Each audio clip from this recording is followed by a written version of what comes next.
Ipapalabas ko na tong oil ng bacon. Ayan. Then itatapon natin yun.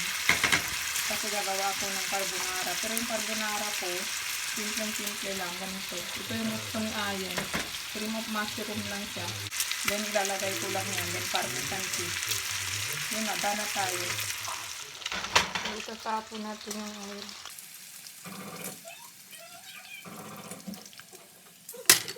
Konti pa lang. So ito, palalabasin natin uli yung mga oil. So ito yung gagamitin ko na spaghetti noodles, full grain. So hindi siya yung white. Pwede rin kayo magdagdag ng mushroom, yung mushroom in can. Pwede rin yun at bell pepper. So yan, dito na ko halo, papatayin ko na yung noodles. Then ito na yung ating mushroom soup. Ito yun. Yeah, so pakukuluin ko lang ito siguro mga 3 minutes. Naglagay ako ng konting water para hindi masyadong maalat. Then ilalagay ko na itong bacon. Ganun lang. Sobrang bilis lang niya. Ito ang gusto ni Ayen yung mushroom soup.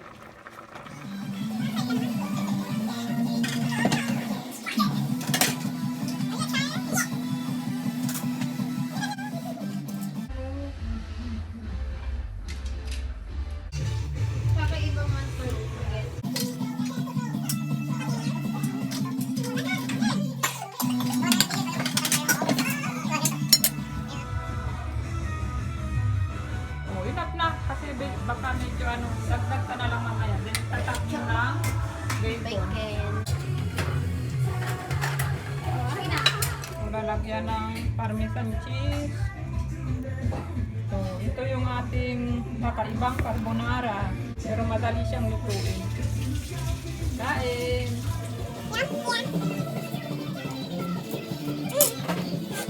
Ano po yan?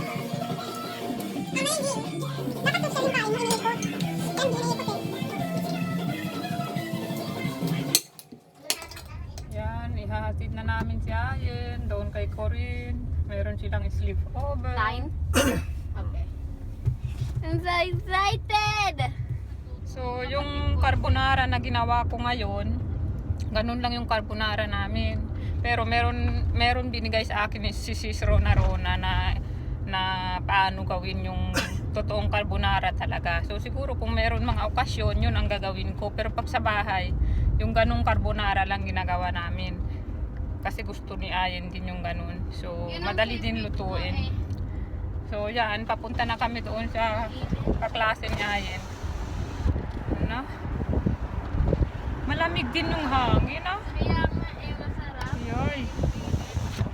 Ayan, and then isya-shoutout ko lang si Maxine ko. Hi Max or hi Kat. Alam ko Kat yung pangalan niya. Hi! Thank you for watching. Nagmamarathon daw siya ngayon ng vlogs ko. Siguro hindi siya masyadong busy dahil si Kat ay isang, alam ko, med student. Yan. Tingnan nyo, oh, nagano na yung puno. Ang bilis naman yan. Pink siya. Wow, ang ganda. Oh my God. Isa na yan ang pag spring, ang ganda tignan na maano na yung mga bulaklak. Lalabas na yung mga bulaklak. Una yan bulaklak, then mawawala yung bulaklak sa puno, then yung mga dahon na lang. Green naman after. Bye-bye! Bye! Huwag kayong magulo, ha?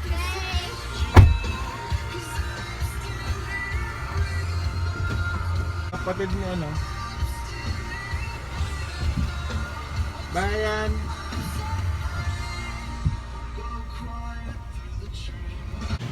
Palaging maraming tao dito eh. Hinahanap ko si Glenn, hindi ko alam na saan siya.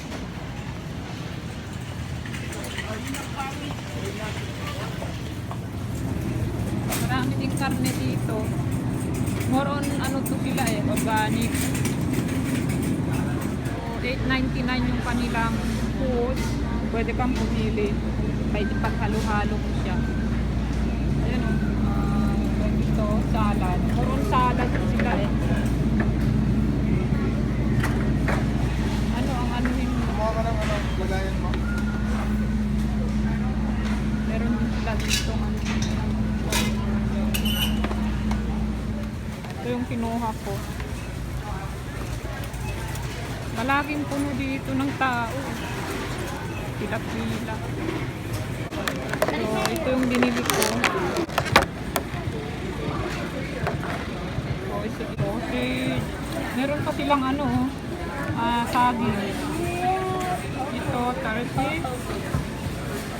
Yan, mga salad. Yan ay kung blend. Kain. Masarap tong mga salad. Dahil ito tofu. Tapos ito parang parang apritada. Pero sausage siya. Karne yan. Ang sarap nitong tofu, oh. Anong karne to? Baboy. Hindi. Parang tofu siya. Tofu nga. Na inano sa sa tausi. Niluto sa tausi yung tofu. Masarap. Mamaya nga natin. Yan. Ito yung binili namin dito sa Whole Foods. Mag-haul ako dahil wala si Miss Hall, wala si Ayen. Ayan, so bell pepper binili ni Glenn. Tapos green beans or sa atin bagyo beans to eh. Diba? Gagawin ko And then garbanzos. Kasi gagawin niyang mag-aano siya ng giniling. Tinadtad. So ayan, pauwi na kami. And then nakain ko lang itong prutan. Makulimlim ngayon. Ayan o. Pero kaninang umaga maaraw. Tapos ngayong hapon makulimlim. Si Glenn nasa baba nagluluto ng tinadtad o giniling. Lalagyan niya ng garbanzos at bell pepper. Si Ayen nandun kina Corinne. Meron silang sleepover. So actually, first time niya maka-experience na matutulog sa bahay ng kaklase. Kahit sa Pilipinas hindi niya ginawa yan. Although parang hindi yata usong sleepover sa Pilipinas. Hindi ko lang alam. At dito kasi usong-uso yan. Parang normal yan sa kanila may sleepover. Nung nalaman na nga ni na Corinne na pinayagan si Ayen na mag-sleepover, binalita daw ni Corinne sa room nila na Ayen will have a sleepover with me in our house. And then it is her first time, sabi daw ni Corinne. Talagang lahat daw, what? Are you joking? Is this your first time? Ganun daw talaga. Gulat na gulat daw. And then sabi pa nga niya, ang sabi daw ni Corinne, ang sleepover daw, ibig sabihin walang tulugan. Tingnan natin kung alas 2, hindi sila mapapikit. Pero ganun daw talagang kwentuhan lang daw yan magdamagan. Aba? So actually, sinasabi na niya yan sa akin na nag-i-sleep over daw palagi yan si Corinne tsaka si Lily. Hindi daw siya ini-invite ni na Corinne kasi daw iniisip ni na Corinne ng advance na hindi siya papayagan. Ganon. Kasi lagi daw niyang sinasabi, I think my dad will not allow me. Sinasabi daw niya yan palagi. Pero ngayon, nagpaalam siya kung pwede nga. Ako okay lang. Ako naman laging okay lang pag mga ganyan. Si Glenn ang medyo stricto sa ganyan. Pero ngayon pinayagan naman niya. Actually kahit yung mga magulang ni Glenn, sinabi kung bakit daw pinayagan. Yeah, and then 2 years na namin kilala yan si Corinne. Nung dumating kami dito, yan ang una niyang best friend. So kahit paano naman siguro parang naging kampante naman kami. Dahil nakikita na namin yung nanay. Nakapunta na rin dito minsan yung nanay nung hinatid niya si Corinne. At kung tutusin, mas conservative pa nga itong mga batang ito. So mababait naman. Kaya ayun, excited daw siya sa kanyang first time na sleepover. Kasi iniisip niya paano kaya ang sleepover. So actually nagdala siya ng iPhone 5. Sabi ko sana makakuha siya ng kahit anong kuha doon.